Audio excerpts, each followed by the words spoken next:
మరి మీ Jagan progress report చూద్దామా?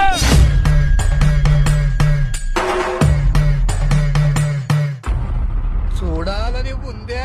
17 medical college, కొత్తగా మరో 4 సీ పోర్ట్లు, కొత్తగా మరో 10 ఫిషింగ్ హార్బర్లు, 15,000 గ్రామ వార్డు సచివాలయాలు వచ్చాయి ఈ 58 నెలల కాలంలోనే. నాడు నేడుతో బాగుపడ్డ స్కూళ్లు కనిపిస్తా ఉన్నాయి, నాడు నేడుతో బాగుపడ్డ హాస్పిటల్ కనిపిస్తా ఉన్నాయి. కొత్తగా 15,000 విలేజ్ అండ్ వార్డు క్లినిక్లు కనిపిస్తా ఉన్నాయి ఈ రోజు మన కళ్ళ ఎదుటే. కొత్తగా 11,000 రైతు భరోసా కేంద్రాలు కనిపిస్తా ఉన్నాయి మన కళ్ళ ఎదుటికి. 1,00,000 కోట్లకు పైగా పెట్టుబడులు ఈ రోజు రాష్ట్రంలో వచ్చాయి.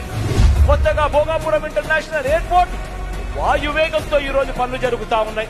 రాష్ట్రంలో ఈ రోజు 3 ఇండస్ట్రియల్ కారిడార్లు, రాష్ట్రంలో ఈ రోజు 10 ఇండస్ట్రియల్ నోట్స్, ఎంఎస్ఎంఈలకు ఆ పన్ను హస్తం ఇస్తా ఉన్న ప్రభుత్వం మీ జగనన్న ప్రభుత్వం ఈ రోజు నిలబడింది.